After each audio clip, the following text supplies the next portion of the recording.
This one is from Our Relationships by the user Necessary Swing 2461. And the title really kind of says it all. My 25 female best male friend, 29, male of 5 years, confessed his love for me. I'm a lesbian. Nice. Hello, Internet. Welcome back to another episode of Do As We Say, Not As They Did, your number one relationship podcast for dating discourse, Reddit reactions, and, of course, cohabitation calamities. I am Harris O'Malley, also known as Dr. Nerdlove. With me, as always, is my co-host. They are a author. They are a real doctor, unlike me, a sex educator. The Alucard to my Lewis Cipher, Dr. Liz Powell.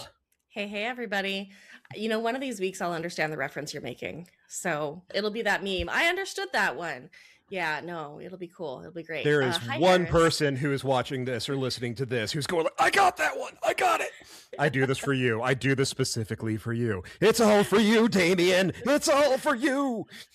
Are you talking to Damien from Smosh? Because if so, and Damien listens to this, amazing. Thank you so much for listening. I mean, sure, we could assume it's, him and not the Antichrist. One or the other. Oh, yeah, fair. Though I think we're too cool for the Antichrist. I think that we're not cynical enough. We have too much joy. At least I do. I can't speak to anybody else. But if my appealing new background has anything to say about it, there's a whole lot of fucking joy on this podcast. And admittedly, I keep looking at the little pin directly behind your head and keep on thinking, it's like, when did you graduate from the Xavier Institute for Gifted Youngsters?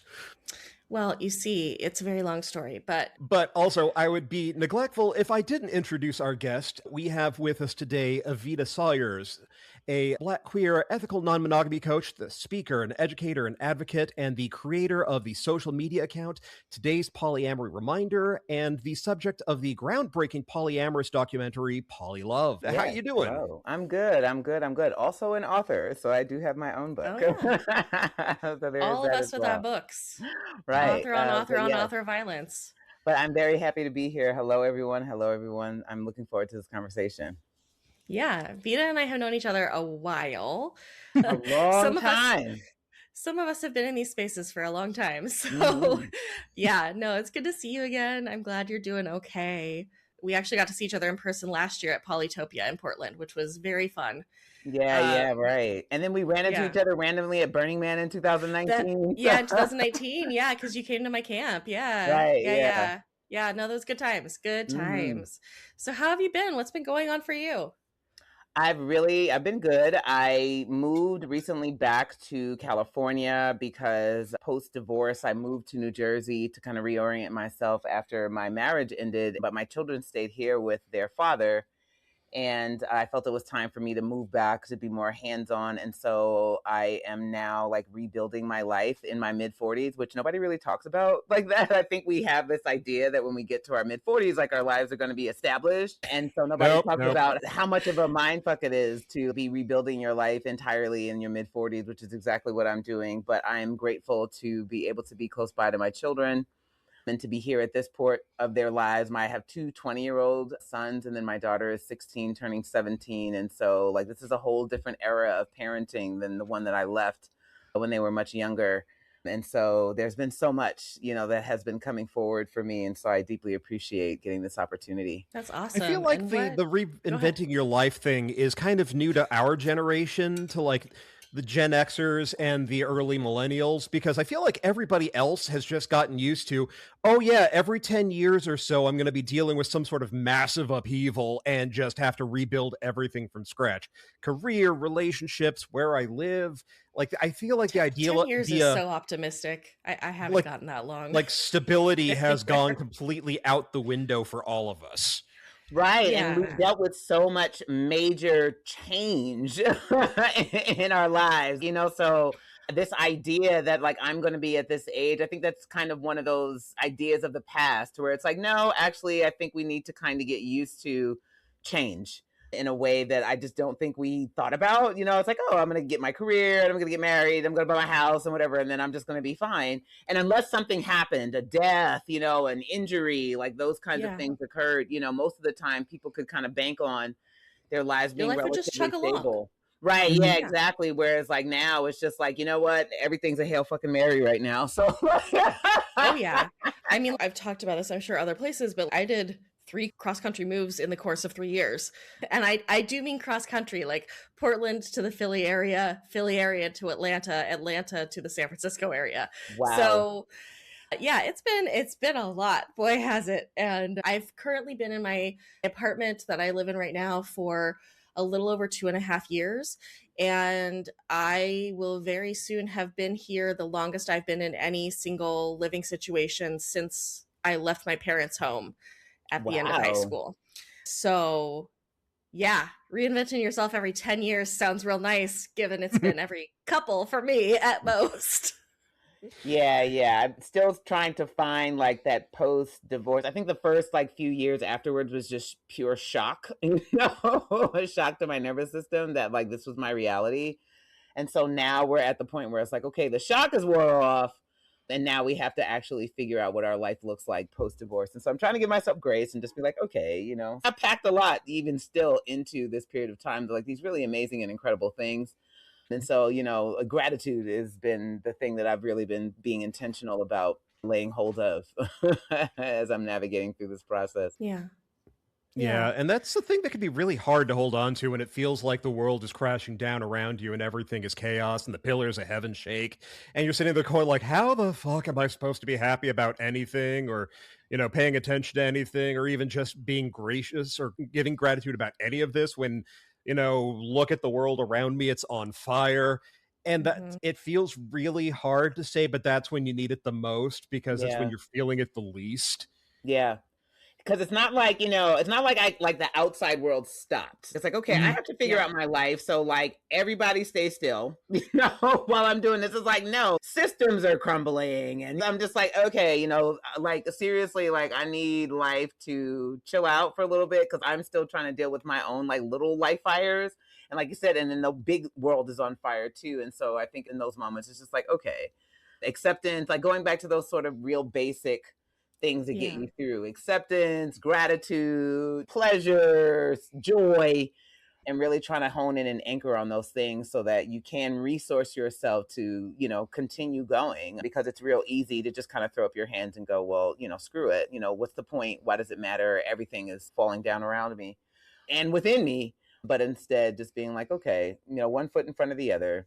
Everything I need to know I learned in kindergarten. And so that's kind of the way it feels, like these little basic things that I'm holding on to. Yeah.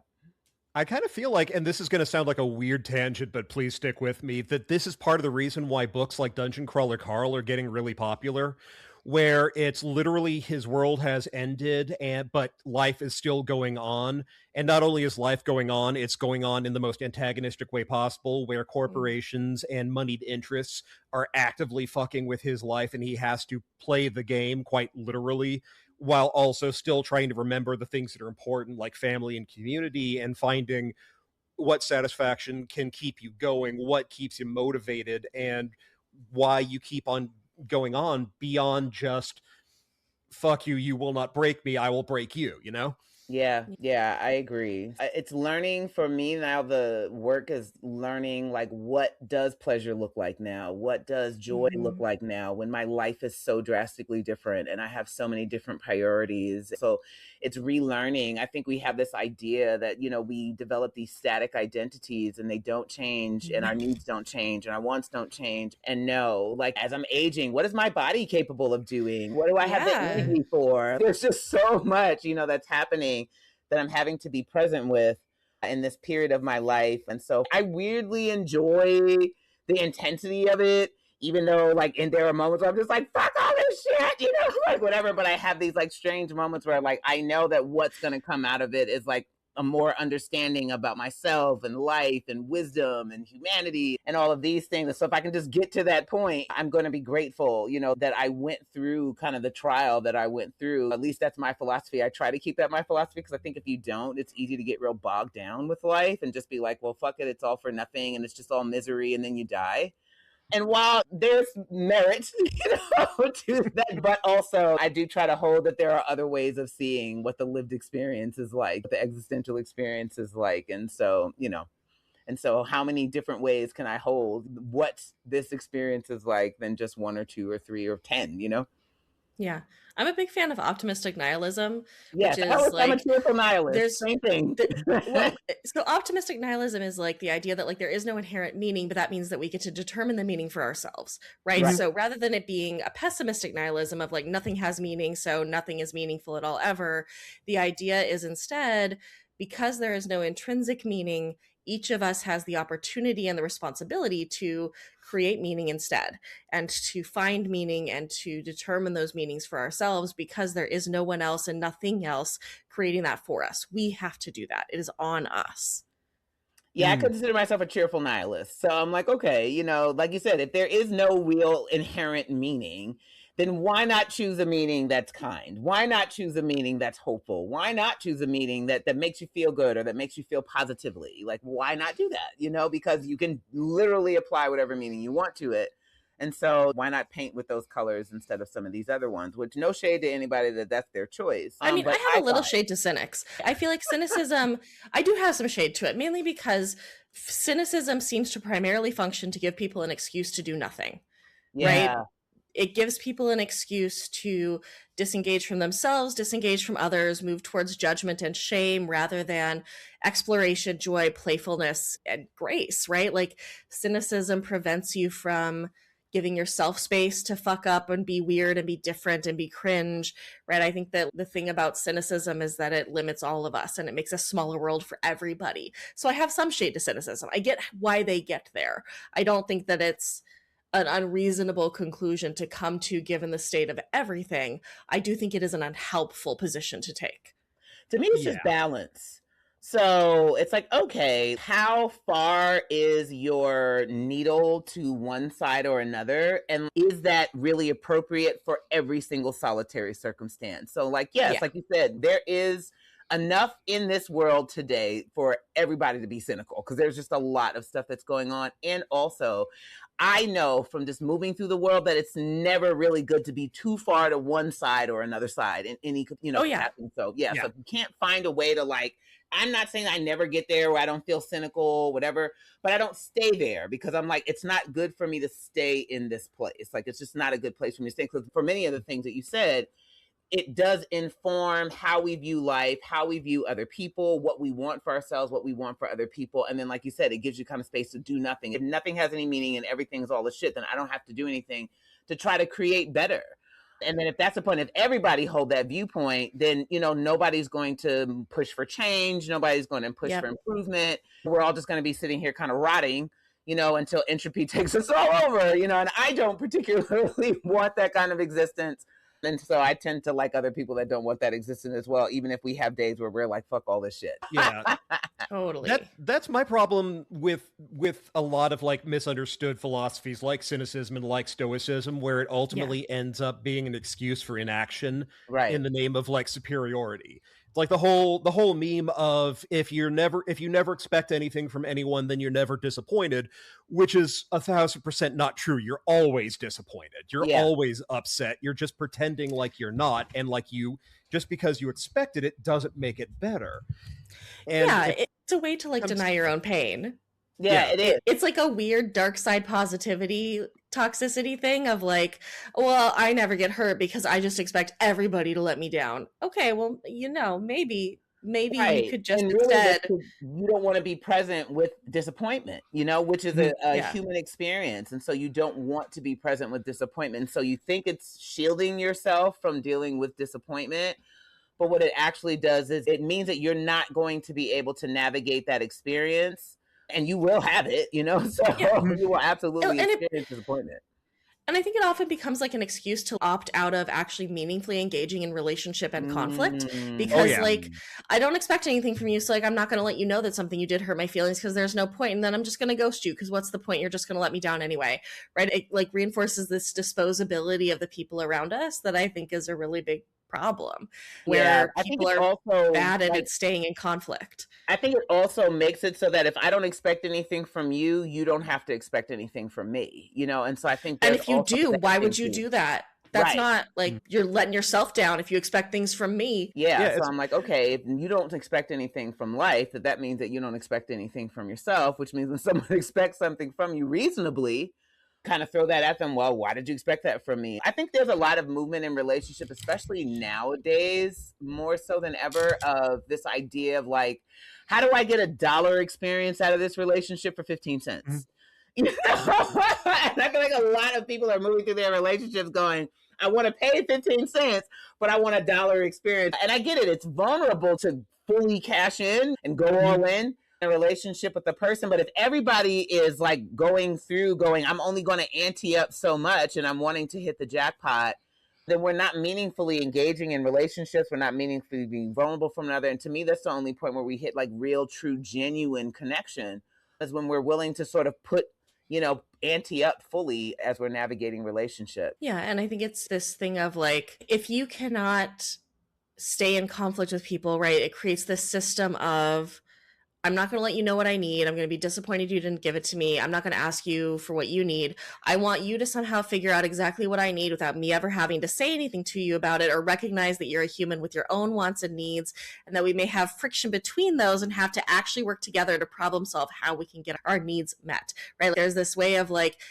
if it can't just happen without me having to do a lot of work, then like you're doing it wrong, or this is the wrong relationship. I think it reinforces, again, kind of our worst impulses around relationship. Yeah, I agree. Yeah. I agree. And so much of the advice, especially for men right now, is about how do you maximize the value of your relationship while investing the minimum. And it really kind of comes down to, if you pay attention to a lot of like the really, I wouldn't say top because that implies they're good, but popular or vociferous in masculinity and dating influencers of, you should be getting rewarded for existing. Yeah. And you're not getting rewarded for existing. And the fact that people are demanding even more from you is unfair. And the standards have become so high and impossible. And why are women doing this? And it's because women don't need us for basic survival anymore. And so now we actually have to step up. And the discussions always really come down to, how do we crush these high expectations, as opposed to, maybe we could actually contribute a lot more than we're currently doing. We could actually put in a little bit more effort, get a little bit more emotional intelligence and ability to communicate, a lot more vulnerability, and importantly, emotionally intelligent vulnerability, not just suddenly expecting everyone to drink from the feelings hose. And you mean trauma dumping. Yep. You mean, hi, it's the first date. Let me tell you all of my deepest, darkest things that I'd love for you to hold now and help me fix. I think that now what is happening with men is, like you said, they're having to rise to the occasion in ways that they didn't before. Because, I literally say that the bar was on the floor of the basement of hell, for men. So it was like so low. And so now they're having to rise to the occasion in these ways that they didn't have to before. And that's also causing them to have to kind of look at the ways that patriarchy really didn't serve them, even though they thought it did. So they're realizing that, there were a lot of needs that I actually had that weren't really being met by this system either. But I wasn't really being present with that because all I was focusing on was the privilege that I got from being under the system. And so now it's like, I actually have to get to know myself as a whole human being that has whole human needs. I have needs for vulnerability. I have needs for my feelings. I have needs for my tenderness and my softness and all of those things. And they don't know how to be present with that and how to communicate those things.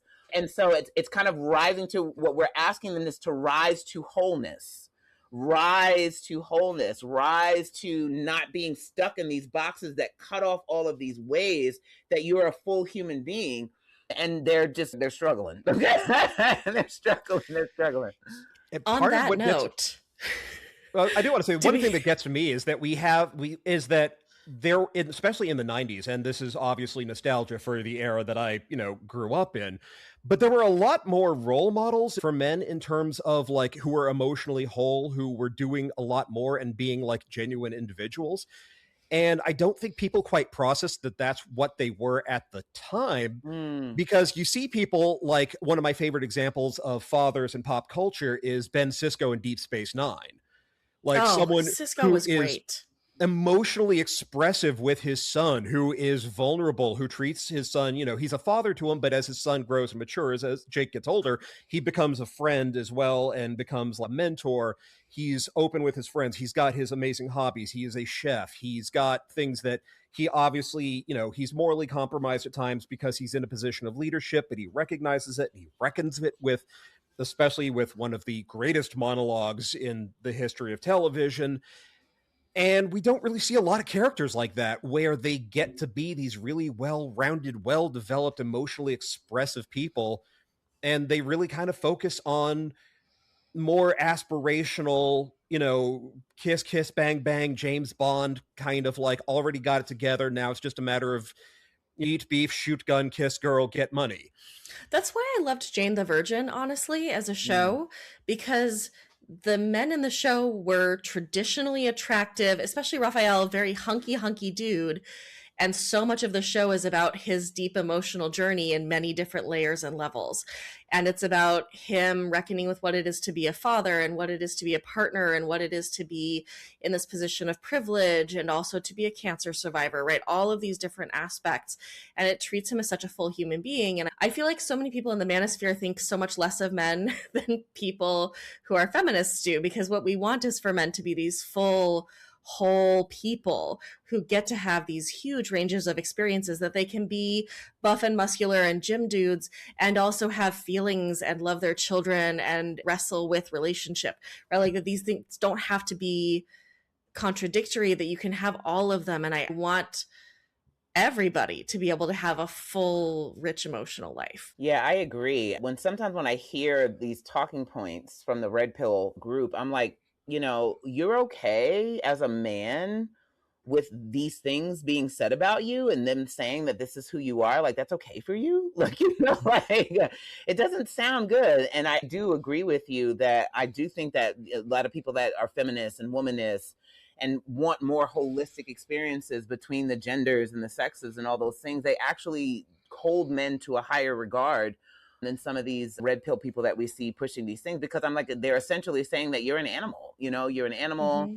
You are not too far away from your base nature, that you're not capable of reason, that you're not capable of nuance and complexity. And like, why are you okay with that? Why does that feel good? Yeah. For you to want to identify that way. It's a blade that cuts both ways, right? That like on the one hand, it gives you permission to not have to do the difficult work of getting to know yourself and owning your emotions, and you get to offload that onto somebody else. But on the other side, that leaves you very meaningfully harmed, right? Mm-hmm. That process of offloading yourself and your own responsibilities, it seems in the short term to be something that is fun and nice and easy, but on the long term, it leaves you empty. Yeah. Mm-hmm. It creates a fragile sense of identity too, because you are constantly bouncing who you are off of the people around you and how they're engaging with you. And so it's like, my woman has to behave a certain way. She has to show up. She has to do this. She has to do that, because that's how I know that I'm a man. And so it really does, it makes it so that like you're kind of using the people around you, you're using your career, how much money you have, as like this homing signal for yourself as who am I? How do I identify? You're not finding that internally. You're bouncing that off of what outside experience that I'm having. How are people showing up to me? How are people treating me? How are people engaging with me? And that's how I know that I'm doing okay. That's how I know that I'm all right. And I'm like, no, because the minute something shows up in your algorithm, that does not shore up that idea, you're having this whole existential crisis. Because, your identity is based on these external factors. So that's actually another decent segue into our first post for today. So our first post is from our TrueOffMyChest by user Shiloh97. And the title of the post is, "Are My Parents in an Open Relationship?" God, this is bad. I, 27 male, just got back from visiting my parents, which is honestly never the most pleasant time of the year, even though I always look forward to it right before I go. But this trip completely blew up in my face, and I have no idea how to process any of this. On night 2, my dad, 60 male, asks me to go out for a beer with him. As soon as we're out of earshot from my mom, he drops a bombshell. He asks me what I'd think about him buying a house near the sea. I tell him it sounds like a great idea. Then comes the catch. He says he'd be buying it with another woman, a 43-year-old childless divorced doctor he met through work who apparently told him to ride every wave of positivity life brings. I was completely floored. Looking at him, I could tell he was just overflowing with hormones and genuinely acting like a teenager in love. He was telling me about that immediate spark, and I guess he expected me to just explode in happiness and excitement for him. I asked how long they've been seeing each other, 3 to 4 months. I immediately told him it was a terrible idea, pointing out that if this fling crashes and burns, which it easily could, he risks ending up completely alone. But honestly, I was furious. He put me in an impossible position by asking for my approval and dragging me into his betrayal. At the same time, a part of me thought, maybe this is actually the best chance my mom has ever been given to get away from him. He's always been a selfish guy, classic patriarch style. The next day, I felt like absolute trash. I couldn't even look my mom in the eye. My girlfriend insisted I had to tell my mom immediately, but I wanted to hold off before escalating things and essentially destroying my family as I know it. Instead, I went into this devastated detective mode, tracking when he came home, where he was, and trying to subtly ask my mom questions to gauge what she knew and where her head was at, only to find confirmation of what I thought was going on in every little thing. I was beyond disappointed and angry at this point. Fast forward a few days to her birthday dinner. The entire night was a fever dream. My dad was literally flirting with the waitresses in the proud and pathetic conviction that they were all falling in love with him at first sight. Needless to say, my mom and I told him this is unacceptable and they were not in love, but just extremely uncomfortable. I apologized to them for his behavior, which seemed like a desperate attempt to prove to himself that he's still got it in him. It all felt so pathetic and embarrassing. In hindsight, I should have stood up and left. Then my dad kept making jokes about finding younger women who give him more satisfaction. My mom was visibly annoyed, but she kept playing along by rolling her eyes in some kind of sympathy. Then they got into a full-blown argument where he tried to gaslight her, claiming she isn't open-minded enough and a prude just because she doesn't want to go to swinger parties or try extreme stuff in bed with multiple men. Their privacy was always overshared in my family, kind of like Brenda's parents and 6 Feet Under, but this was a whole new level. My mom clapped back, saying his brain has been completely ruined by pornography and that this is why he acts like this. I was literally sitting there at the dinner table, face-palming, hoping to wake up ASAP. Finally, I got a moment alone with my mom the next morning and just asked her, what the actual fuck?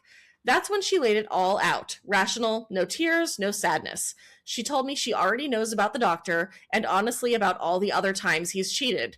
She accepted that he wants more sex than she cares to give him, so she lets him get it elsewhere. The only reason she's upset this time is because that isn't good enough, and he is threatening to leave her and destroy all of it for good. She's admitted she's terrified of being alone and doesn't think she can handle life without him. When I confronted my dad later about what was wrong with their marriage, his response was literally that she's too boring, like a saint, and he deserves better. I'm so conflicted. I know my dad is being a selfish asshole who is desperately refusing to accept his age, but at the same time, are his unfulfilled sexual desires not somewhat valid if they're fundamentally incompatible? I just feel deeply sorry for my mom. All she wants is a peaceful retirement, to enjoy nature, good food, and a quiet life.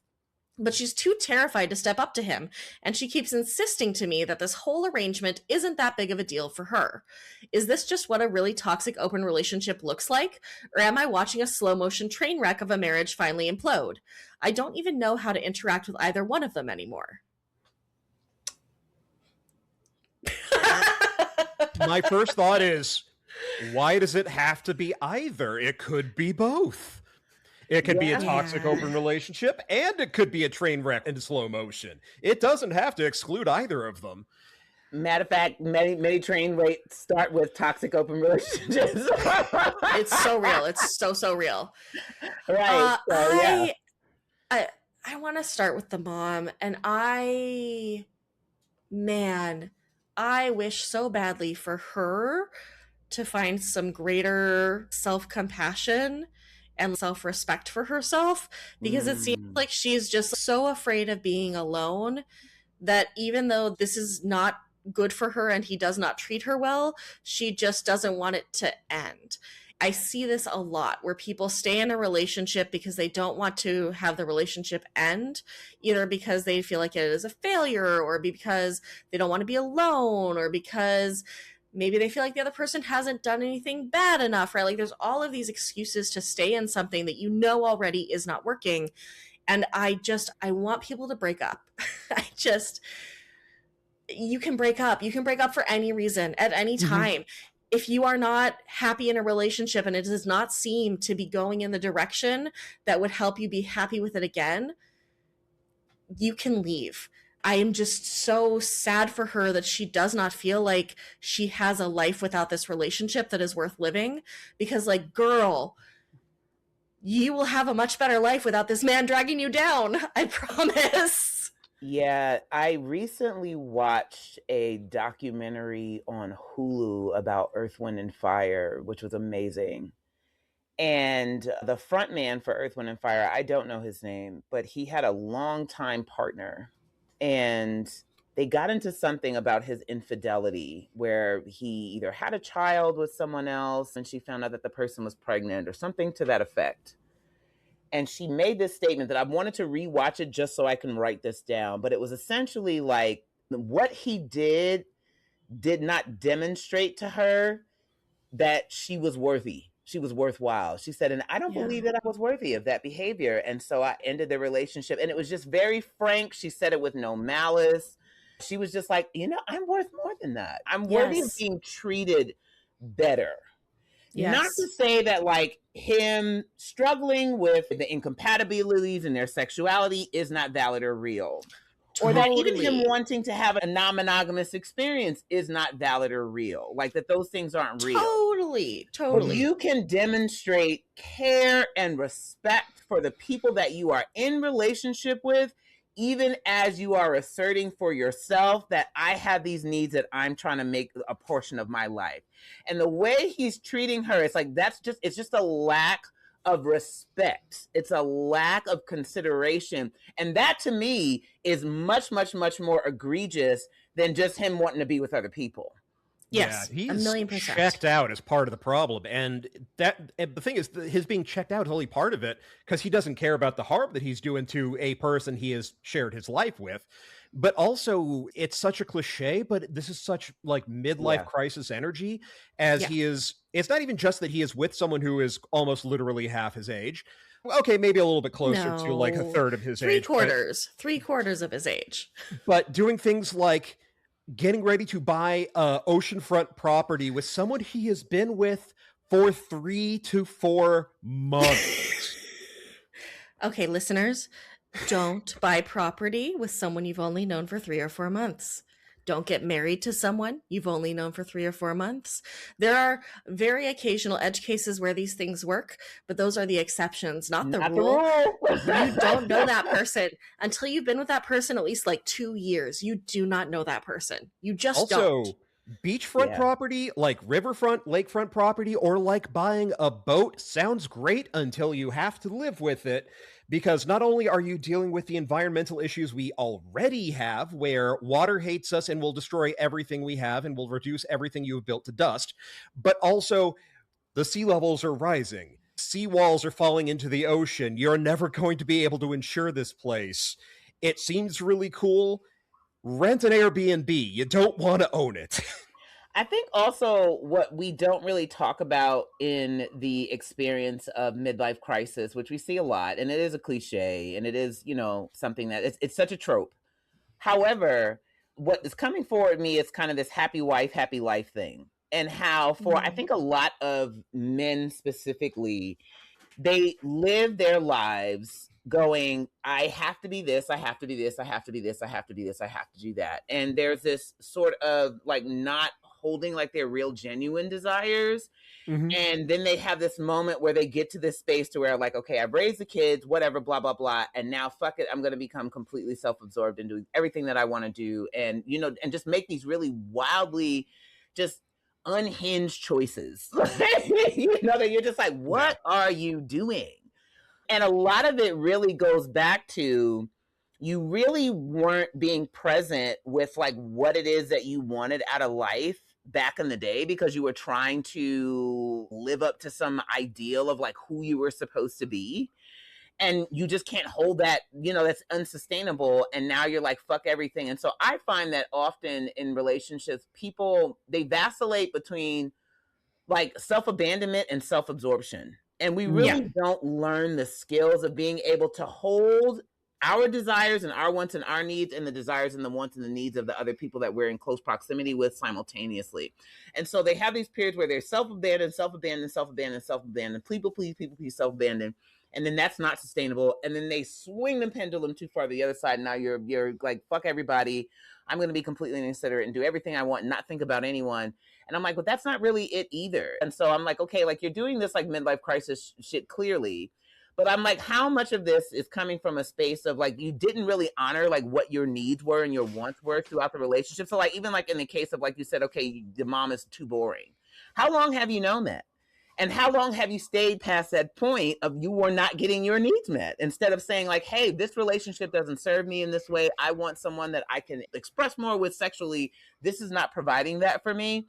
And so we need to make some changes to the relationship so that it didn't get to this point to where now I'm like actively hurting this person that I'm with for literally being themselves. Who I've always known them to be. I also think that there's this way that what men expect a relationship to be like and how much effort they will have to put into it and compromise they will have to make and how much they will not be able to always get their exact wants met, right, is a very different level than is expected of people who are women or who are socialized as women. There was a recent video I watched where they had, as an example of this, they pulled up a TikTok where a woman asked her husband, would you rather give me up for a year or give up golf for 2 years? And the guy was like, I mean, but golf though. And horrifying, right? But like there's this way that I think a lot of masculine socialization is that everybody's job is to help you get what you want, rather than everybody is their own individual person with wants and needs that are as valid as yours. And I think this is particularly true for like cishet Christian white men, that the more axes of marginalization you experience, the like more nuance you end up bringing to this, because you don't operate within a culture that tells you that every single one of your wants and needs should always be met. But I think that in general, in het relationships, there is this way that men kind of treat monogamy as their portion of sacrifice, that like the sacrifice I have to make for this relationship is I'm not going to fuck other people, and therefore the sacrifice you have to make is making sure the house is taken care of, that everybody's fed, clothes are clean, right, all these things. You need to make sure that I have time to spend with my boys, you need to make sure that the kids are taken care of. Those are your sacrifices, because my sacrifice is not fucking other people. And I feel like that's a little bit at play here, of like there's this way that he, again, if he has these wants or these needs, it doesn't seem like what he's interested in is finding a solution that is okay for everybody. It seems like he's like, well, I asked a couple times and you said no, so I'm just going to go do what I want, but I'm also not going to treat you with the respect of being open and honest with you or ending this relationship so I can do this in a way that is ethical, right? That it's this like, well, I've already made my sacrifice and you aren't playing by the rules, so I'm going to go do what I want. This is one of those times, and like something you said, Evita, I think is dead bang on, about how he's kind of reacting to the ways that he has forced himself to be up until now when everything broke. And I think that kind of plays into both of these, where this is not an inevitability, this sort of behavior, but one that's kind of baked in, because a lot of the, like, you know, the stereotype of the midlife crisis really does seem to come down to someone who is denied all of these different aspects of themselves in the name of who I'm supposed to be, the relationship I'm supposed to have, the life I'm supposed to live. And that doesn't satisfy them. That doesn't feed their soul. That doesn't reach that really important part of their like inner being that says, this is who I am. This is what I have always wanted. So they try to tamp it down, make it all go away, and it never does, because shock and surprise, that doesn't happen. That doesn't help. That doesn't work. And it ends up curdling. So even if they were a genuinely good person or a loving person who, you know, grew up in a patriarchal system that they were not even aware necessarily that they were existing in, they kind of like, as they have shoved all this stuff away, as they have not been able to really engage with their true core self, it all curdles, it turns to poison, and it becomes entitlement because they have been grown up saying, all right, you're supposed to be this, you're supposed to do that, you're supposed to live this life, and then you get the rewards. And then the rewards never come, and certainly not in the way that they were promised. And that's when the real entitlement and the real poison sets in, because it's like, wait, I have done all of this shit and I'm not getting anything for it. I'm getting mine whether they want me to or not, and fuck everyone else around me. And yeah, I also it just goes bad. I'm not upset, but I feel bad for the mom because part of me feels like her staying is kind of reinforcing the behavior.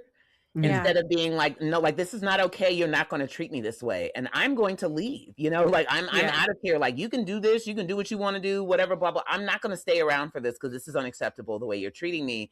And so I'm not like, the staying to me is like, I'd be like, girl, if I was a kid, I'd be like, girl, okay, get your ass out of there. Like, get up and get out of there, because this is just not, like I said, nothing wrong with him wanting to interact with other people. Like, that's not the issue. The issue is how he's treating you as he's doing these things. Yeah. That's the problem. And that shows a contempt, that shows a disrespect.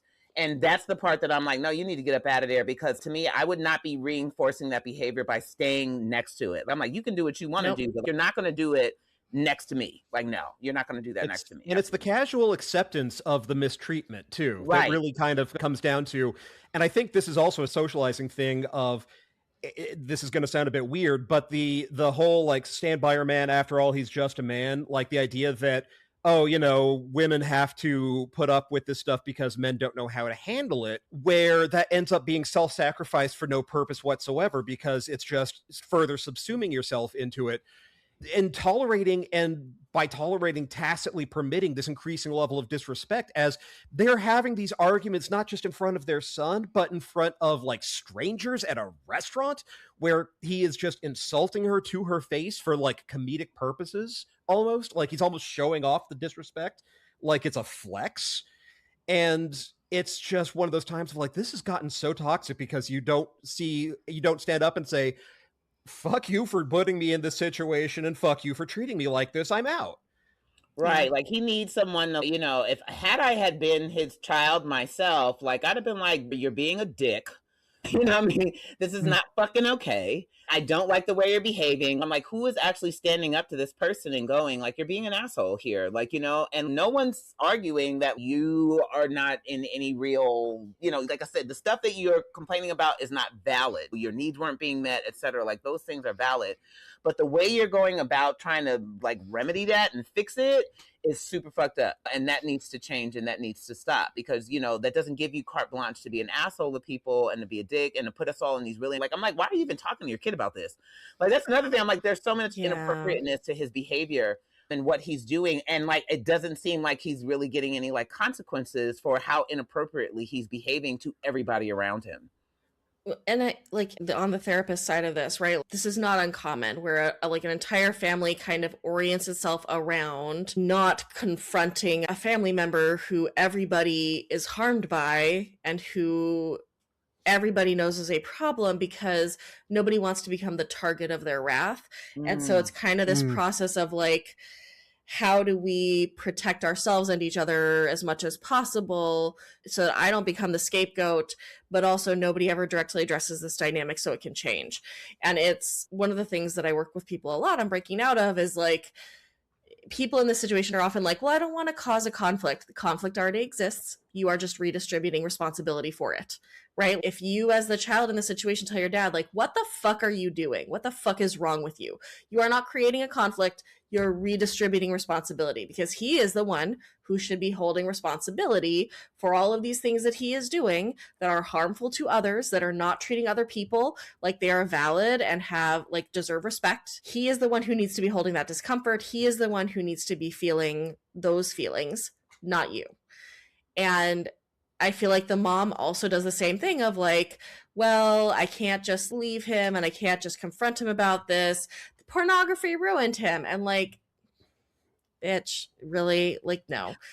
Like, maybe, but also no. Lots of us watch pornography and don't turn into completely entitled, selfish assholes.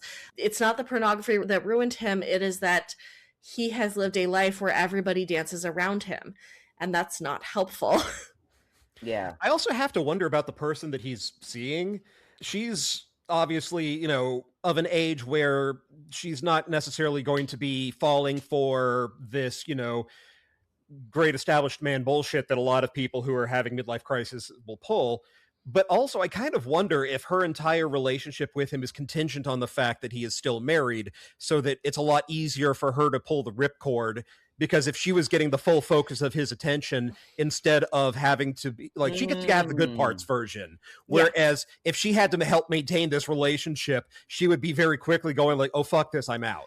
Yeah, no, I think that happens a lot, right? That they leave their partner for their affair partner, and the relationship the affair partner got with them was who was supported by this entire structure and system set up to make their life easier. And now that's the affair partner's job. And that often feels really bad. And so it doesn't tend to work, right? Because this person is only going to be able to show up as like fun and flirty and all those things when somebody else is doing his laundry and cooking his meals, and you only enjoy him in that way because you're not the one having to do all of that for him, right? Once you are the one having to take care of these needs that have been met by somebody else, it's not going to feel as fun anymore. And there's often a crash there because they as a person were being supported so heavily by the spouse that they were cheated on. Yeah. I think too that when you're engaging someone from a space of like, I'm not getting my needs met over here, then that's what you're sort of myopically focusing on, and you're not focusing on the person as a whole being. And so then when you are there, now it's like, oh, this person is actually a human being. And there are all these other areas of who this person is that I wasn't really focusing on, because all I was focusing on is this person is giving me these things that I weren't getting over here. So like those relationships, I'm not saying that they never work out, because there are lots of people that leave their spouses for somebody that they were having an affair with, and they go on to, you know, have a really great relationship with those people. But you don't really get out of the relational work of having to ask for your needs, of having to accept that this person is human and they're not going to provide everything for you, of having to go through conflict resolution, of having to, you know, like those things are going to, like, there's just no relationship space that you're going to get in that all of that stuff is gone. And so it's like this idolization of anything is better than this thing that I'm in. I'm like, until it's not. You know, so you're going to come up against something that you don't like, something that you have to work through. Like, that's going to exist. And that's not to say that, like, you may not be, you know, you may be in a space to where you're like, okay, I just don't want to do that in this space anymore that I've been in. That's all fine and good. But then do the right thing, walk away, like you said, break up. And then so you can have a clean slate moving into these other relationships. Because why keep the wife hanging on, brazenly flaunting how unsatisfied you are in the relationship with her, you know? Well, like, but I also think that the wife can acknowledge she's afraid to be alone. He is equally afraid of being alone. He's just acknowledging that. He's not acknowledging that fear, right? He's not being honest about that. The reason he didn't just end things with the wife and then go to find a new person is because then he would have to be alone for a while, and he desperately does not want that, right? And I think, too, the thing that any person who dates this man is going to run into is that he is not looking for a partner or a whole human being. He is looking for a needs fulfillment device. And as soon as you are not operating as a needs fulfillment device for him, it will cause problems. Yeah. And I do have to wonder, and as, you know, two people who are very much into the like poly education space, this also kind of strikes me as being a dynamic I have seen in much more or less toxic poly relationships. Of there, once you've opened up the relationship, there are some people get the feeling that if you're having relationship problems, the answer is you add more rather than deal with what you have. And that seems to be kind of the issue that's run into this here of, oh, not getting my needs met, easiest thing to do, open the relationship, get my needs met elsewhere. But seeing as how that wasn't the only problem, it's now just, okay, you're getting some needs met, but the others are still creating issues. And again, it's not, the answer here is not addition, it's dealing with the underlying problem, because adding more people to the polycule is not going to make it any better. It's just going to make it an even bigger mess for everybody involved. And like sometimes it can, right? If the problem is your partner has no interest in having sex and you do very much want to have sex, adding in another person might fix those problems, right? Or like if the problem is that there are kink activities you're very into, your partner doesn't want to do them, adding a partner might fix those problems. If the problem is that your partner has 3 other people and you have nobody, getting a new partner yourself might help address some of that problem, right? I think that there are ways. It is not, I don't think it is blanket untrue that adding people is not like, could solve a problem. I think it is a very small set of problems that adding a person addresses, and it's problems that are about, like, not that there's a problem in the dyad that is about the dyad, but that there is like a fundamental incompatibility or unmet need, and both people are totally happy with that need being met somewhere else, right? And that I think is where it can work. But I agree that like this does seem like he just kind of was like, well, I'm getting like 80% here, so I'm gonna go get my 20% somewhere else, and fuck you, I don't care. I don't care about, I care about 0% of yours. Yeah, I think there's a difference between like an acceptance and an embrace that, like you said, there's an incompatibility, there's a need that's not going to be met here. And it being sort of retaliatory almost of like, oh, okay, well, since you're not going to give this to me, I'm going to go get it over here. Since I'm not going to get it here, I'm going to go get it over there. I think it's more about the motivation, and you still have to be present with, this is not available in this relationship, and all of the stuff that comes with that, the grief, the disappointment, the insecurity around if you go get it elsewhere, are you going to like that person more than me? There's so many more things that causes you to have to be present with as you're engaging with that person, that y'all have to sort of acknowledge together and sort of like, oh, this is a function of what's in our relationship now, before or as you are seeking out other people to solve whatever those problems are. Say, for example, it's the sex thing. For example, I don't want to have sex with my partner. My partner still wants to have sex, so they go and they get someone else for sex. I have to deal with, does that mean that they're going to like my relationship less? Does that mean, like, there's all this stuff that has to be dealt with, and you have to be present with when those things are happening that often is not occurring. People are just going, well, I'm just going to go get someone else. But there's still things that you have to address in that relationship that you're, you know, seeking these other things outside of, that you have to make sure that you're still being present with those things and not just using it as like, oh, well, I'm just going to escape and not deal with this. Because a lot of people are using the I'm going to go get someone else to deal with the fact that it's not available there, instead of just dealing with the fact in the relationship that it's not available there, regardless of what, you know, you decide on as a solution to that problem. Yeah. And I think one thing that the original poster brings up is the dad flirting with the waitresses as some way of convincing himself he like still has it. I do see a lot of older dudes who, in that like 50 to 60 age range, it kind of seems like they're having these interactions with younger women, even in the poly community where it's technically above board, where it's like they're trying to kind of like vicariously regain youth, that like their relationship with the younger person allows them to kind of like pretend that they are younger and not aging. It's this avoidance of their own anxiety about aging, their own internalized ableism and ageism, their death anxiety, right? All of these things are things that are coming up for them much more prominently as their body starts to lose function, as they are having more issues. And so rather than addressing those issues, they find a young person to date so they feel younger, right? And I don't think that it works. I think that the thing they run into that they can't help but avoid, right, is that like you still are getting older. It doesn't matter how many young women you fuck, you still are getting older. I think that part of where this ends up going and crashing and burning is these men leave their spouses for some hot young woman who eventually is like, nah, dude, I don't want to be your nursemaid. That's not what I'm here for. And then they end up completely alone and blaming women for this, instead of looking at like, they were in a position where what would have behooved them would be to face those fears and those anxieties head on, to face that restructuring of identity about like, you are not a young man anymore and you're never going to be a young man again. What you are is a man who is 60, and what you need to do is figure out what you need in order to give your life meaning that is not about trying to convince yourself you are still young. Can you accept that you are 60 and have meaning in your life and figure out what that looks like? And I think that that is a difficult space for people, because accepting that they are 60 is hard. And boy, do they need to, right? Like a man will flirt with 1,000 waitresses rather than go to therapy. Yeah, Nah, bro. All you need is you got to get this like Wolverine peptide. You got to get it from a compounder, and you got to get the right water, and you got to inject it, and you'll be like you're in your 20s again, bro. Nah, bro. You got to find your son, and you got to take their blood and put it in your blood. You just got to keep taking your son's blood, man, and it'll make you young. You need that young blood.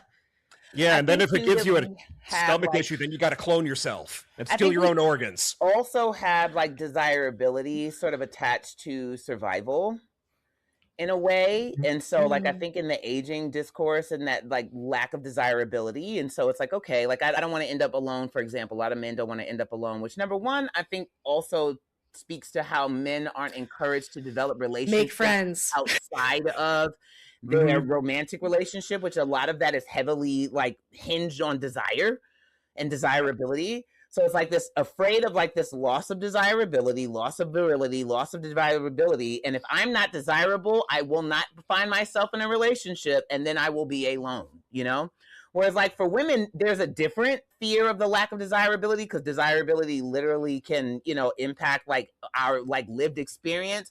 But I think there's less of a concern of like being alone, because we're encouraged to have lots of kinds of relationships that aren't hinged on whether or not a person desires us or not. So, you know, women have friends, and they're encouraged to have relationships with their children and all of those things. And so like I think there's less of a fear of dying alone for women, not, you know, because it's like, okay, so if I don't have a partner, that sucks, but I have my friends, I have my children who I have a relationship with, like my family members. We're encouraged to have more robust relationship lives than men are.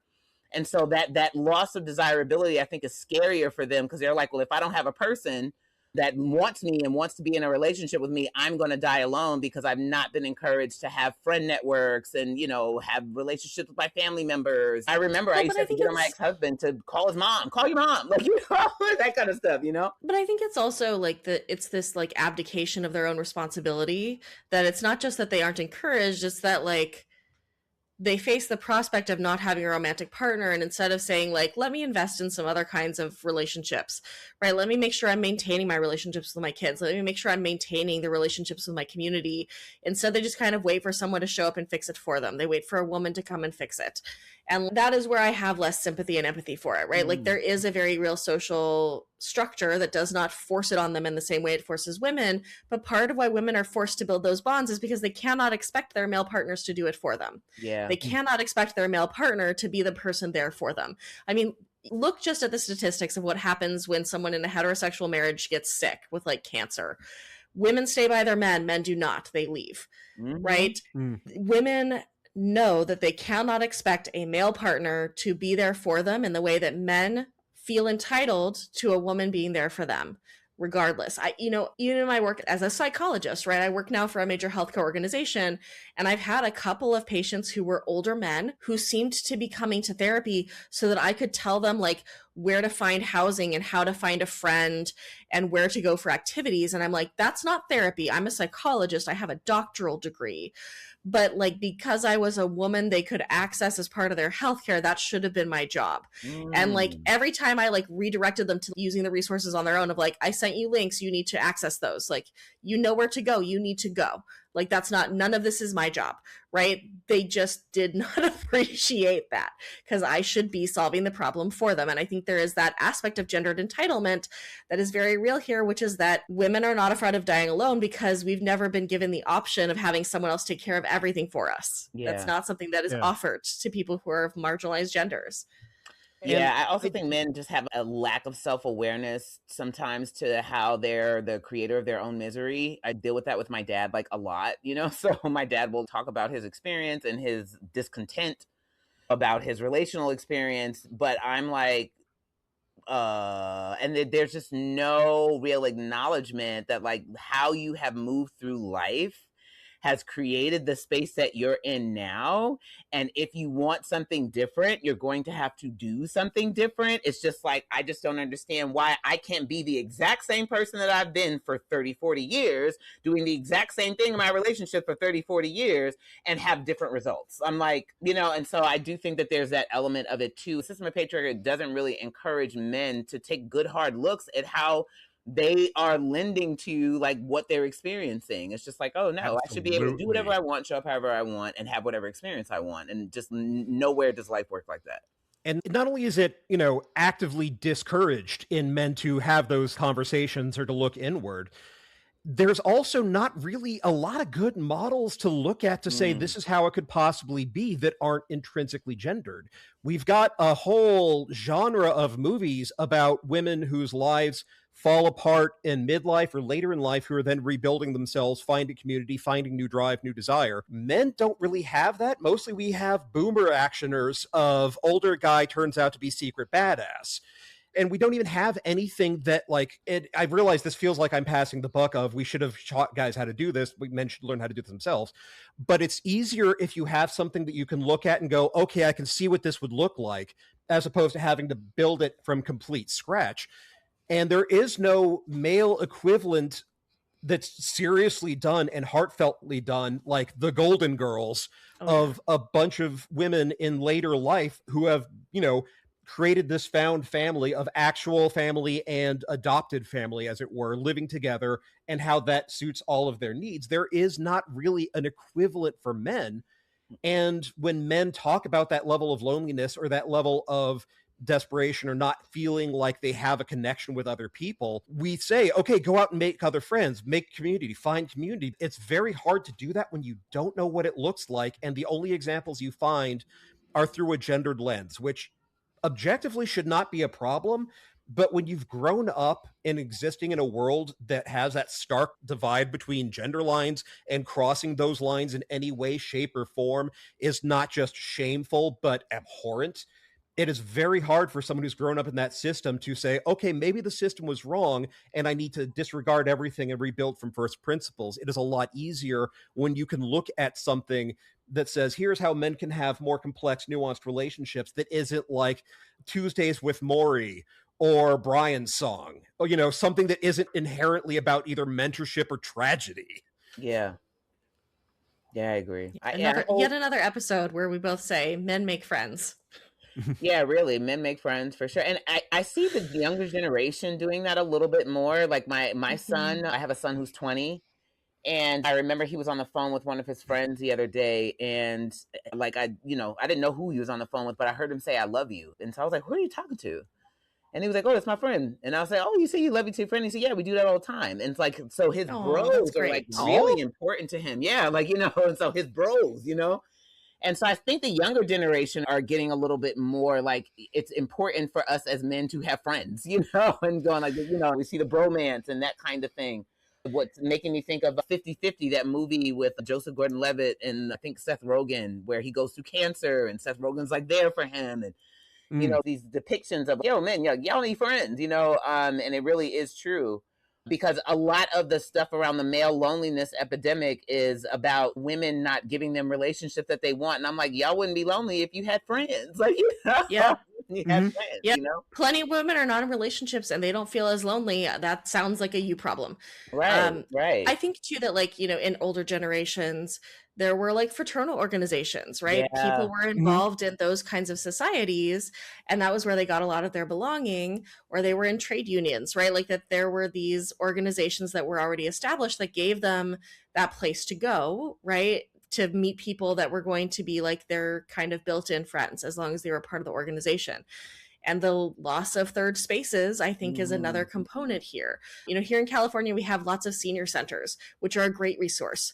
But when I tell older men that they should just go to the senior center and go do things and meet people, they have a very strong reaction against it, because I think it doesn't feel like a fraternal organization feels like, oh, I'm cool for being here. Where like I'm going to the senior center feels like I'm old. And again, I think we just need to like, everybody fucking ages. Everybody ages. It's okay. It's okay. Yeah. Just do it. All right. Should we move on to our next post? Yes. I think so. This next one's also a good one. All right, Harris, you want to read this one? Sure. This one is from Our Relationships by the user Necessary Swing 2461. And the title really kind of says it all. My 25 female best male friend, 29 male of 5 years, confessed his love for me. I'm a lesbian. Nice. Throwaway because everyone in the friend group uses Reddit. I've shuffled details to try to remain anonymous, and also I'm on mobile, so I'll do my best. So I came out as a lesbian over 10 years ago, and so everyone in this friends group has only known me as a lesbian. The expanded friend group is about 15 people. Most of them I have known for about 5 or 6 years now. We are pretty spread out geographically and mostly keep in touch through gaming Discord. Relatable. One member of the group, Thomas, lives fairly close to me, and we've hung out one-on-one numerous times over the years. Before all this shit went down, I would have said Thomas was the member I was closest to. A subset of the friend group all got together for a friend's milestone birthday 3 days ago, and we all got pretty drunk. I went out to vape and stargaze around midnight, and Thomas came to join me. Something that previously was not out of the ordinary.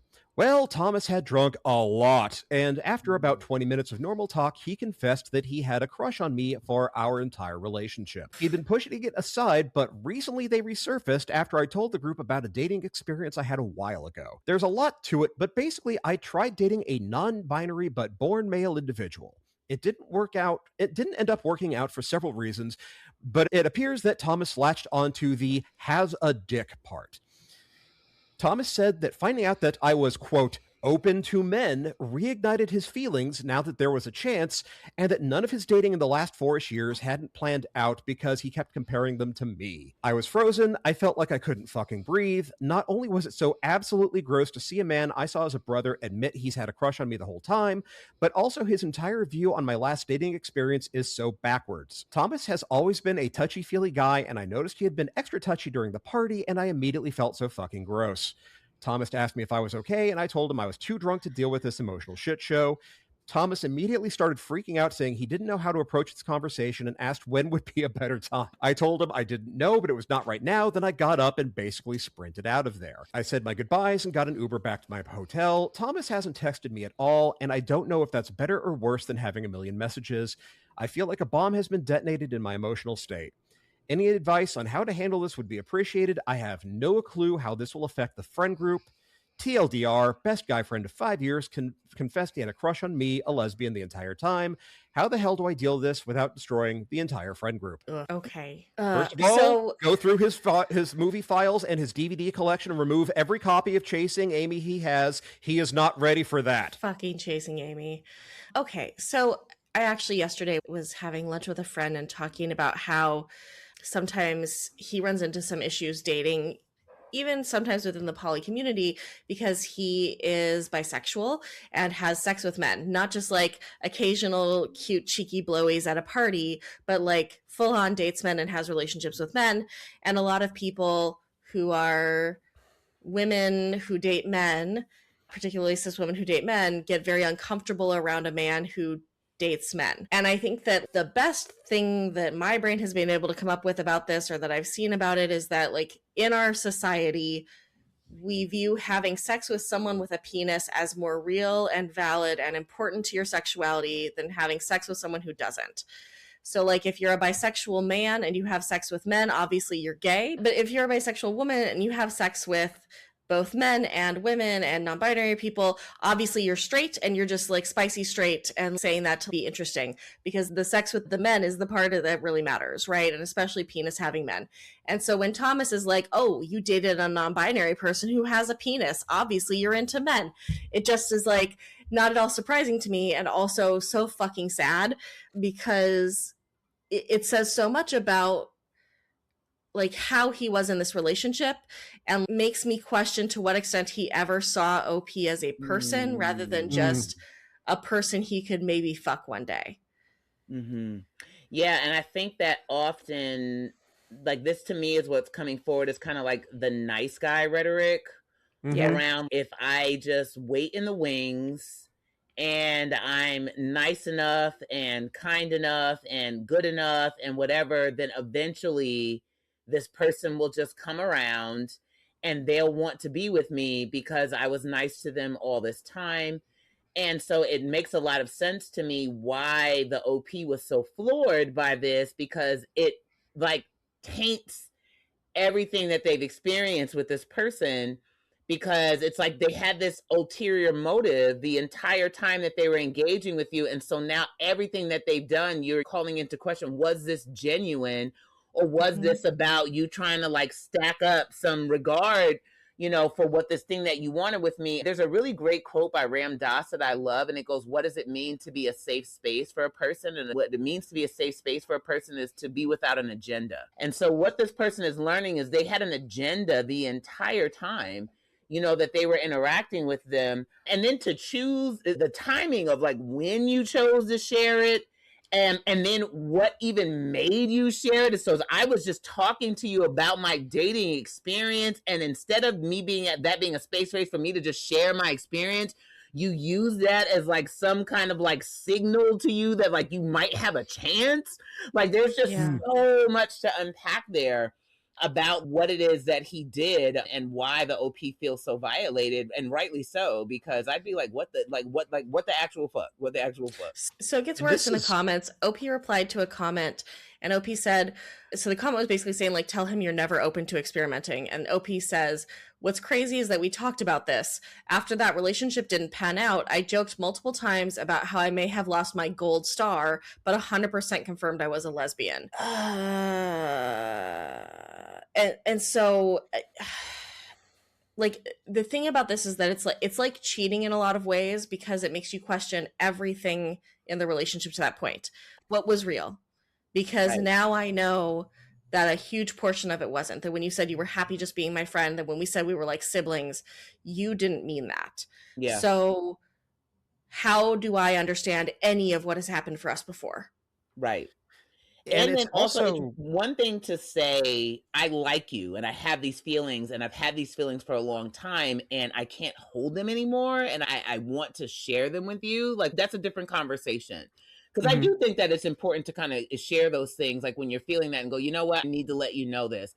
But it being from I need to let you know this because I'm hoping that you're going to want this thing with me, when this person has clearly indicated to you in multiple ways that is just not something that they're open to. Yeah, like that to me is a disrespect of like who you've known this person to be. Yeah, and there's a real, like, sense, to build on what you were saying, there's a real difference between, hey, listen, I want you to understand that if I feel like I've been acting a little bit weird, a little bit off, it's because I had these feelings. They are not your problem. They are my problem. I understand that they are not reciprocated. That's fine. I just want you to understand so that there are no secrets between us and you don't worry about why I'm doing this. I just need, this is context. As opposed to, well, I've been hoping that one of these days you'd come around. And so this is someone who's never actually wrestled with his feelings, who has never tried to like resolve that it is entirely possible to have romantic feelings for somebody who cannot or will not return them, and then deal with them and get over them, as opposed to, I'm just going to lock them away for the one day that they discover the magic wand that switches their sexuality.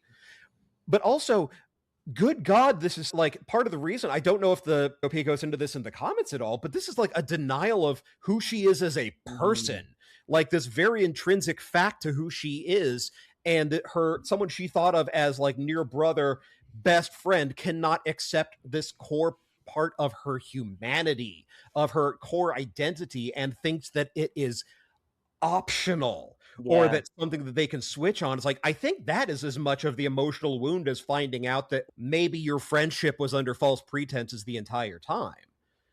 Like that feels like it might even be an even bigger violation, because there's the big oops, wacky miscommunication, we'll get over this, versus there's a portion of your humanity that I have never respected, and you have always been a secondary character in my life as the protagonist of the universe.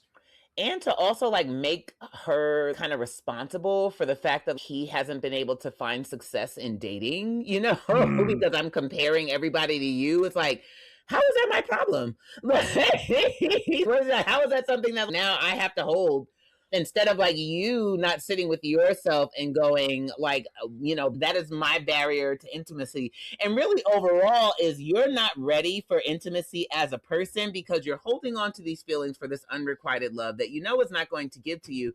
And then you're also not choosing relationships that serve you, because you could go there. What are the things that I like about this person that I can find in other people? So it's like, okay, I like that they're this, I like that they're that, I like that you can find those things in other people without it having to be that person. And so it's almost like he's kind of like blaming his inability to have relationships or to be available for relationships on these feelings that he has for his best friend. And he doesn't realize that that's what he's doing either, because having both been there and having worked with guys who have had these feelings, he thinks what he's saying is romantic. He is saying, my love for you is so incredible that I cannot find anyone who will compare to you. No. But what he's actually coming across as is, this is your fault, and you need to make good on the promise that you never made. Right. Well, and that, like, no matter what else I seem to be doing, I'm always carrying a torch for you and waiting for you to realize you're not really a lesbian. Because obviously your love is right here. And like, ugh, gross, fucking gross. Yeah, and then the touching part too is really, really, really like, yeah, like that part, like I could definitely see why, like she said, she felt gross, because had she had known, to me, that's like a consent thing. Had I had known, you know, that you harbored these feelings for me, I may have engaged you physically a lot differently. Yeah, that you didn't tell me. And so it's almost like you kept this to yourself so that you could sort of get a modicum of like what you wanted in terms of how you were interacting with me. And then you were like, okay, well, I'm just going to pretend that it's this, you know, for me, which feels, it would feel very gross to me too. I would feel very disgusted, you know, by that also. Yeah. And this really does come kind of like fall into a lot of the stuff we were talking about needing like almost an educational process of learning how to deal with your feelings and recognize that like having a feeling is not a moral imperative. Being attracted to someone does not mean that it has to be acted upon or that this is your person and this is the only one you could be happy with. It's to recognize that like, okay, feelings happen, feelings that are very inconvenient happen. Here's how you deal with them. Here's how you reconcile them. Here's how you learn to be like, okay, I'm going to sit with this for a minute. I'm going to let myself feel sad about the dream that I've had that's not going to come true, but I'm also going to acknowledge that it's not a tragedy that this dream isn't going to come true. And then I will like have coping ways of getting over it that are a lot healthier than just burying it and then hoping one day that I don't get so drunk that my filters and guardianship are gone and I confess something that I never should have confessed. Yeah. Yeah. You just need to grieve, man. You just need to. And you should have grieved this ages ago. The second that this person told you that she's a lesbian, you should have grieved that crush. Like, stop. Just stop. Right? 5 like, years is a long time. Right? A long time. It's a long time. It's a long time. Yeah. And like, come on, man. It's just, you gotta stop. And this is on you. This is not a thing where you get to put this on anybody else. You should have dealt with this on your own a long time ago. Yeah. A long time ago, right? You need to deal with this crush that you have that you know is unrequited because the person is a lesbian. And like, bro. Yeah, it brings like validation of like women's sexualities, you know, it's like, you know, your sexuality isn't real. I think it also speaks to like how he should have either determined that like I can let this die, I can grieve this, or I can't be friends with this person, you know, because my feelings are too strong. I can't be friends with this person. And so I need to kind of move away, or I need to limit their access to me or whatever, you know, because I just can't hold appropriate feelings for this human being and be in close proximity to them. And so really what it speaks to is kind of how selfishly he sort of moved through his connection with them and not really honoring like who they were. And then to bring that to them in this very selfish way, like, you know, like, I'm just like, so you just, you know, all you care about in this relationship is you getting what you want. And how is a person supposed to feel good about their connection with you, like after that fact? And then now having the added turmoil of going, what does this mean for the friend group? You know, because this could, things like this absolutely rip through friend groups. They really do. Well, and some comments, OP says that like he's known a lot of the people in the friend group for 10 plus years in real life. So she's very worried that if there is a conflict between them that is serious enough, she will lose the friend group because they'll choose him. I think too, the thing that bugs me and says like how much entitlement is involved here is that as soon as she's like, yo, no, I can't do this. He's like, oh, well, I just didn't know how to approach this conversation. When's a better time? When's a better time? Motherfucker, what? Motherfucker, what? If someone freaks out because you shared the feelings, your assumption should be there was no right time. This was also the wrong time. Let it the fuck go. Right. Now they know if they want to readdress it, they can. But like, it's a no until you hear otherwise. And you should accept that it is a permanent, forever, 100% no. I can You're kind like, of what are they talking understand. about? I can kind of understand where that came from because apparently, like he says, he was pretty friggin' drunk. So I can understand that, like, drunk plus panic means not going to be coming up with the best, like, thinking Yeah. processes. So I think part of the reason why they haven't said anything is he is morbidly embarrassed and is like, I do not know how to come back from this. Because you can't really come back and go like, so I was hammered and I vaguely remember saying some really unfortunate things. But it really does. I think he's really sitting there going like, oh, fuck, what do I say? What do I say? What do I say to what I say? And I think what he needs to say is like, I want to have a conversation with you where you can sit and yell at me and tell me what I've done wrong because I am very sorry. I made this your problem and I will not bring it up ever again because hopefully this can become a finally got it out conversation and it's dead as opposed to I've been sitting on this dark, deep secret. Because maybe then, now that it's been spoken, it can be recovered from. But a lot's going to depend on whether or not he wants to preserve this friendship. Yeah. Or whether he's going to be the, oh, woe is me, my heart is broken, she done me wrong. And he thinks he's living a country song when he's really just doing, like, it's his red pill origin. Yeah, I had something that happened to me once. I mean, granted, I didn't identify as a lesbian at the time, but I had a friend who we were just friends.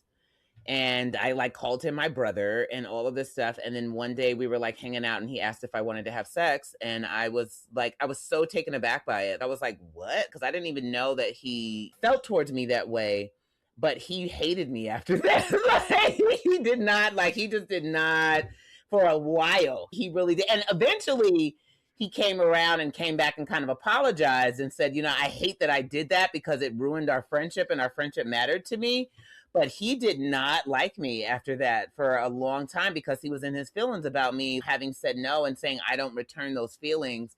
And so, like this really could turn into something to where like, we hopefully his responses that were super inappropriate. I was really fucked up. I came at this all wrong. And really what I needed to just tell you is I had these feelings and I just wanted you to know that I care about this relationship. And so this is part of my grieving process is just telling you finally that, and just getting that final, like, nope, this is not going to happen so that I can grieve, nope, not going to happen. Okay.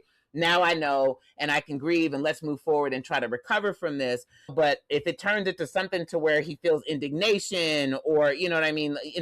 It can really poison the relationship and then poison the friend group. And so I hope that doesn't happen and he possesses the presence of mind to be able to go, yeah, you know what, that wasn't the best way to go about this. But there are lots of instances where, this person turns that into, well, she's a bitch now, because she didn't want what he wanted. Yeah. I think that they say in the comments that like he hasn't texted anyone in the group. He told the people in the group he got a cold and hasn't talked to the group yet. I believe that he is embarrassed. I think it is gonna be hard for the group to for this to not cause a huge problem because unless he is willing to take it on the chin and accept that this was 100% his bad and he does not get to make it a problem for the OP, this kind of thing just gets so ugly in a friend group. Again, I think that this comment he made and the way that he went about this shows a lot of real shaky ideas about what queerness is, what being a lesbian is, who non-binary people are based on their genitals. It just is there's a lot there. And he may have been drunk, but that doesn't change who you are and what you think, right? Yeah. Like you just have fewer inhibitions. It's not that you come up with entirely new ideas. Yeah, this is gonna be rough for the friend group. And I feel for OP, and I think in a just world, if it was a question of only one of them can stay, they would kick out the guy who made the comment. But like my experience of real life friend groups is that a shitty dude is always chosen over someone of any other gender, especially if he's a white dude. He will always get chosen over other people. And especially if he paints it like, but she was doing this with me and she was staying at my house late at night. And basically if he paints it like she was kind of leading him on, because that sometimes happens, And it's like, well, how, Yeah. she did this, and how could she Yeah, not she know? said she's a lesbian, but she let me hug her. Like, Right, yeah, we cuddled, blah, blah, blah, she that said kind she's of a stuff. lesbian, but she dated that AMAB non-binary person. So Right. Obviously she's into men. Right. Oh, it just, I feel bad. I feel bad for OP. You're destroying your equipment. I'm just destroying everything. Fuck everything, I'm out. But no, I don't know what happens here. And I think that for OP, this is a real shaky situation because, again, people tend to be much more ready to sympathize with the poor dude who got turned down and obviously was led on than the person who has been clear forever that they are a lesbian and was put in a very shitty situation. This is another area where I really feel that men have been given a really disadvantage in the whole, men, they can't help themselves. Men, they're just not as emotionally evolved as women. They don't know how to handle these concepts. It's like, I feel like that general attitude towards men just don't get this stuff really causes situations like this, because it means that people are a lot more tolerant of this sort of behavior and excuse it a lot more readily, as opposed to saying, well, he's had every opportunity to understand this that we've all had, and he, for whatever reason, never did get around to understanding this. So this is kind of on him, as opposed to, well, how do you expect him to know any better? Like he's a poorly trained dog, Yeah. I think it's at once this understanding. It's like, yes, the systems of patriarchy do not set men up to deal with rejection well. That does not excuse them not dealing with rejection well. It does not excuse it. And so figure it out, because you can't do stuff like this and have that be okay. And I also sometimes wonder, it's like I get that we have these systems that are set up, but where's your own internal moral compass? Yeah. Where is your own going, if someone did this to me, how would that make me feel? If I told someone, for example, no, I don't want to be with them, and they crashed out on me and went off and, poisoned a group of people against me and all those things, would that feel good for me? Would I want someone to respond that way? Where the disconnect with that deeper thinking in terms of their own behavior, I don't super understand where that comes from. Cause I'm okay, yes, patriarchy has shaped you and molded you to be a certain way. But like I said, you don't have your own internal moral compass. You don't have your own internal feeling of this just doesn't feel good. This doesn't feel right. I'm always very curious about that. Well, and I think his approach here shows that he's falling into a pitfall a lot of people do around what they perceive as mixed messages, right? If he perceives that he's been getting mixed messages, when you think you're getting mixed messages, you need to listen to the ones you don't want and treat those as the ones that are true. What we tend to do is listen to the ones that we do want and pretend those are the ones that are true, but you need to act as though the ones that are true are the ones you don't want. Right. So if someone is telling you they're a lesbian, but you feel like they're spending a lot of time with you, listen to the words that are saying they're a lesbian, right? Yeah. If someone is saying, no, I definitely want to hang out with you, but then they're never making plans, listen to them not making plans, right? You need to pay attention to the signal that is the one that goes against what you want, not the signal that it goes towards what you want, because more often than not, that is the one that is more true. And the more that you have to interpret the positive signals, the more you have to go digging for them, the more you're inventing them or building on something that's not actually there. I call it reading the tea leaves. If you are down to trying to measure specific inflection or word choice or how long they're taking to respond to something, that's usually you trying to rationalize a belief you want to be true, but is, to some degree is not true. And so when you get like you were saying, Liz, when you get those mixed messages, that's usually not that mixed. It's only mixed because you don't want to accept it. Right. She doesn't sound like she was actually giving him mixed messages, but if that's what you perceive you are getting, it's not what you want. The message you should be receiving is that you are not going to get what you want. See, one of the things that I've had to learn now in this new space of relating to me, an affirmation that I sort of created for myself, is I am worthy of unambiguous desire.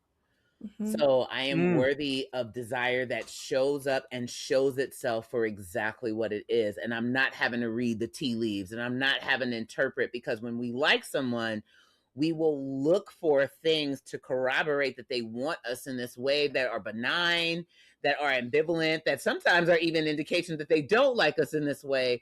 But because we want that thing so bad, we will like create these fantasies in our mind because we want this person to want us this way. And I'm guilty of that. I'm a Pisces. I've been super guilty of that throughout the course of my life. And one of my learnings in this later period of my life is, Vita, you're worthy of a desire that shows up and that names itself as exactly that. That says, this is what I am. I want you, and I want you, and I want you like this, and I want you in this way, and in no uncertain terms.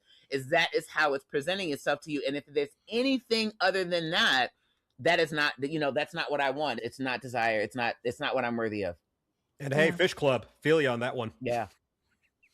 Yeah, and I fully agree. I think a lot of people have learned a message of like, you need to earn love through doing certain things, or you need to earn acceptance, or you need to earn affection. And as long as you buy into that script, you're going to be suffering, because you're going to be accepting people who aren't actually that into you, who aren't actually that invested in the relationship, when you could instead just wait for someone who's going to be fully there. Yeah. There is the wildest example I've seen of someone like illustrating this and how painful that belief system is.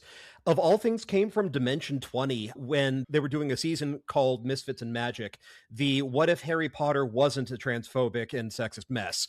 And in the second season, one of the characters played by Brennan Lee Mulligan starts kind of having a mental breakdown of being basically like, I want to be like, I want to be a dog, because people just like dogs because they're dogs. They don't need to do stuff. People just like them for being there. I don't want to be worried that I'm not being in service of someone. And it's just like, that is the clearest example I have ever seen someone vocalize something that so many people, guys especially, get brought up believing, that we have to earn the right to be loved, the right to have friends, the right to have affection, because we are taught that we have no intrinsic value that would cause people to like us just for ourselves. And that shows up in so many emotional wounds of men of all ages, really, but especially of like young men who have not only not learned that you can be loved just for being who you are, but not having any social experience that can validate that feeling. And instead, they're just getting those messages of, your worth is in what you do. Your worth is in the service you provide to others. And if you do not provide those things, you are worth less. And so you end up in that space of, I need to earn this. I need to be the person who can earn this. And then it doesn't take very long for that to go from I have to earn this to I am entitled to this because I do X, Y, and Z. And it gets so toxic. Yeah, I also think too that we tend to think that love that we had to work for is somehow more valuable than love that was just given to us freely.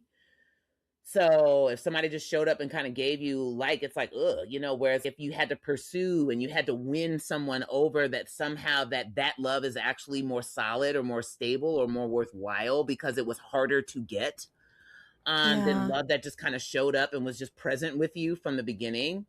And so kind of unlearning that I should somehow feel more validated by a love that was, harder to come by than one that was given to me freely. I think everybody is taught this in different ways, that women are taught they have to earn love and affection because men are the resource we should be competing over with other women, right?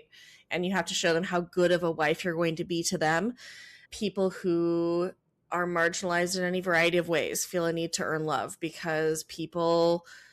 Like, if you are not white, the dating market is not as kind to you. If you are disabled, the dating market is not as kind to you. If you are trans or non-binary, the dating market is not as kind to you, right? That the marginalizations teach you that you're not going to be in the top 1% of Tinder users.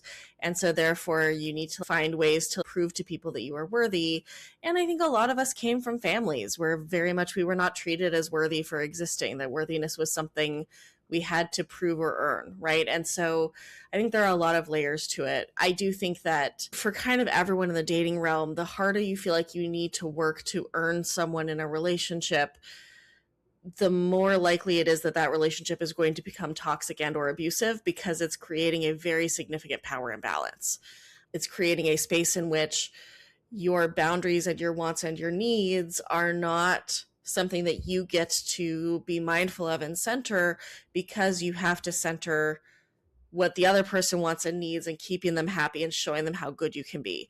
So I think that it is so, so, so important to just be aware of, am I actually treating myself as worthy coming into this? And not veering into entitlement, not veering into like narcissism, but just like I am worthy of being loved and appreciated. There are ways that I still need to grow and change, and that does not affect my worthiness. I don't have to earn someone's affection or attention. And if I'm feeling like that's what I need to do, then there's already a big power imbalance here that is not going to be healthy over the long term. Yeah. I do think that like it is tough. And I think that like this guy has a very strange story about what romance looks like. And also, he needs to fix it himself, right? This is an internal fix, not an external fix. Mm-hmm. He's not going to date his way out of this. He's not going to friend his way out of this. This is an internal fix. And I think that he needs to look at what it is that is making him choose someone who is definitionally unavailable to him as the like biggest focus of his crush, because that's happening for a reason, right? Is it that you're in a space where you're not ready for a relationship and so you're picking someone unavailable as a way to keep yourself single? Is it that you always feel like you're not worthy and so you're picking someone who will exemplify that? Is it that like the actual vulnerability of forming a relationship is scary and so holding on to this dream relationship is much safer, right? But like you need to figure out inside of you why this is where you're stuck. Yeah, or even is it that you get off on like kind of wanting someone that like doesn't want you and sort of wearing them down? Like I think for some people like there's a draw to that for them, and especially men specifically. Is it that to where it's like, you know, like sometimes you'll be like, here's this, you'll show them like, here's this like person that is available to you, and it's like, no, I don't want that, because like there's something in me that like I get off on wearing somebody down. I get off on, you know, making someone yield to what I want from them. And it's like, that's something that you need to unpack as well, that like somehow someone showing up to you consensually and ready, like you're not into that. Like that doesn't turn you on. It doesn't do anything for you. And someone like not wanting you and you somehow figuring out how to like make them succumb to your will, that actually is what turns you on. And there's a lot of shit there.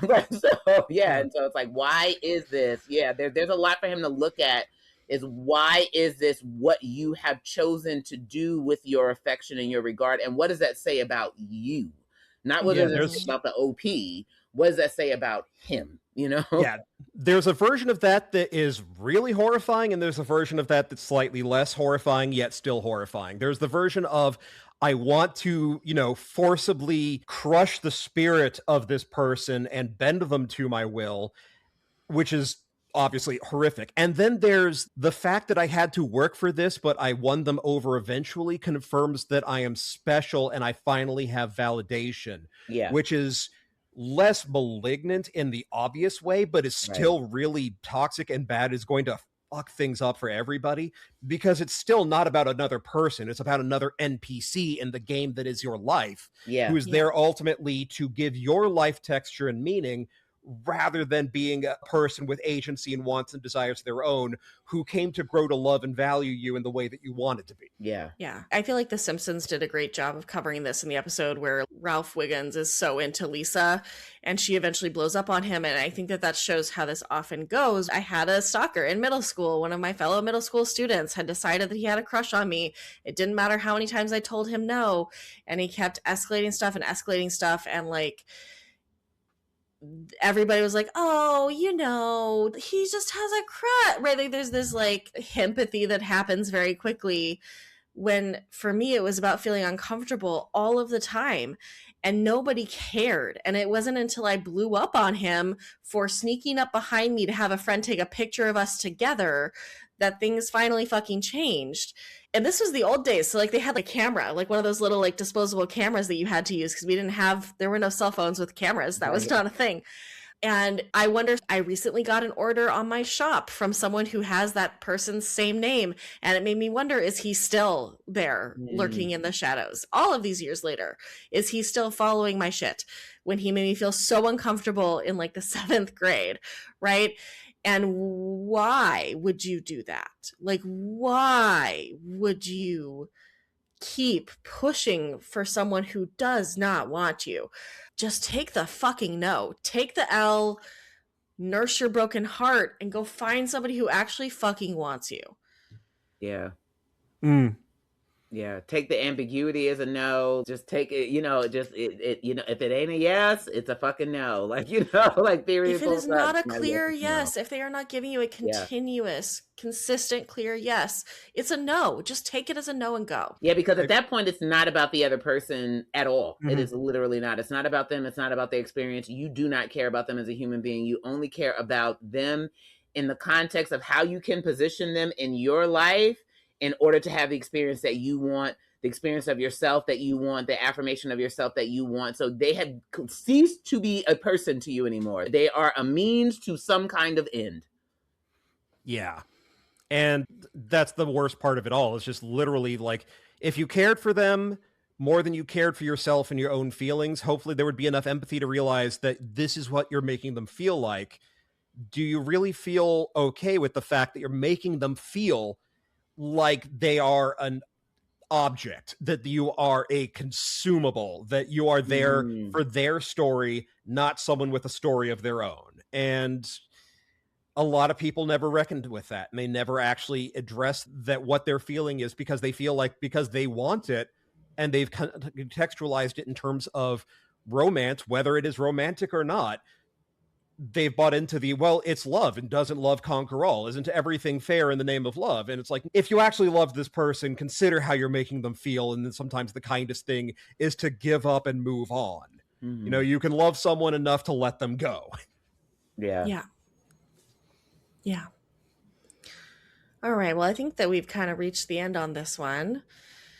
Any final thoughts on this one or any of the posts we talked about today? I think that, to me, the theme for a lot of these things is human beings desperately want connection.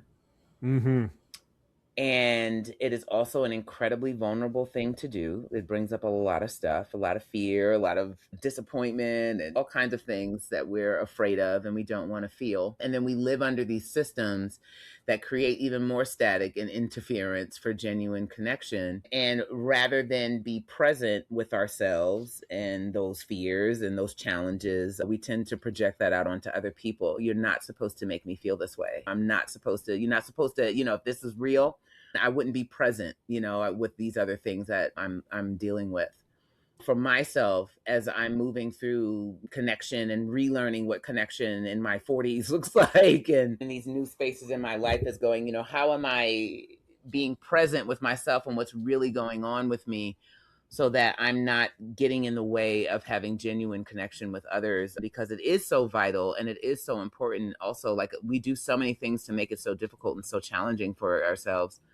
It's sad to watch. Sometimes I see a lot of these things and it just makes me sad, because I'm like, I can feel the pain behind the person. I just want to be loved. I just want to be accepted. I just want to be desired. I just want to, but yet they kind of get in their own way of being able to do that. None of these things do I look at any person and have any like real strong, harsh judgment for, because all I see is all these little people that want to be loved and that want to be, held, and that want to be supported.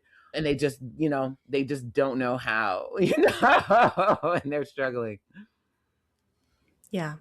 Everybody wants love. And I think if you want love, you have to treat people like people. You can't treat them like malfunctioning objects. Right? Like they are not. Yes. They are not on this planet to provide you a service. Connection is the reward you get for being good at being a person with other people. Yeah. That's real. That's super real.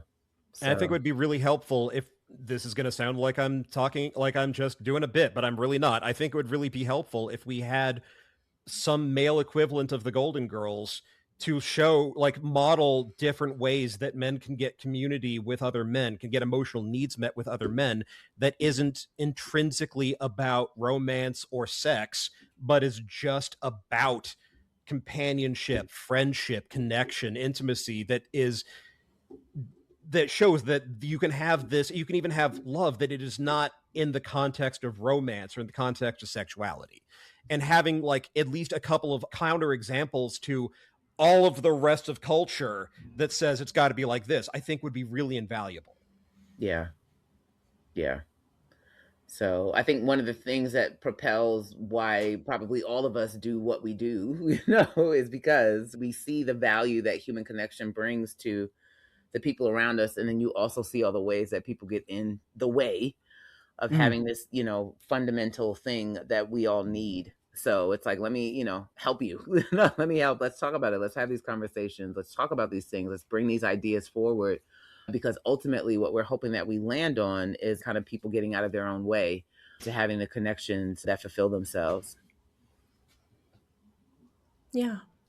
Well, thank you so much for being here, Vita. It was good to see you again. It was great to have you on the podcast. Where can people find you on the internet? So mostly my Instagram, which is Levita Loca 34. That's generally where I'm at more often than not.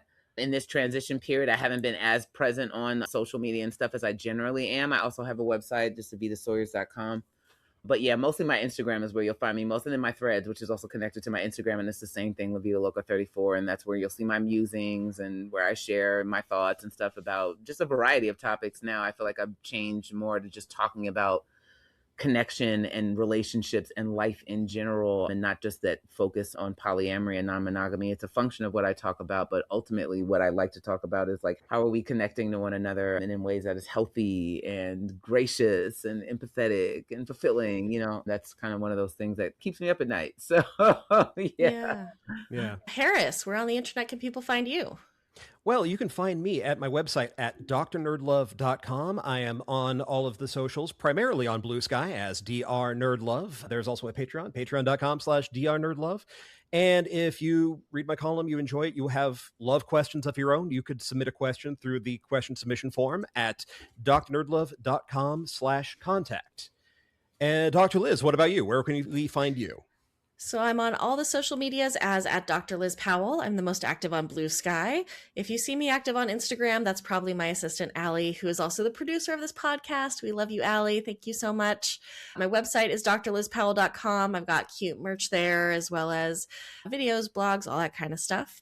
And if you enjoyed this podcast, please like, comment, subscribe, all the things on all the platforms that you can find it, whether you're listening on Spotify, watching on YouTube, whatever. The more you engage, the easier it is for us to have other people find us. If you enjoyed it, send it to people you like. If you hated it, send it to people you hate.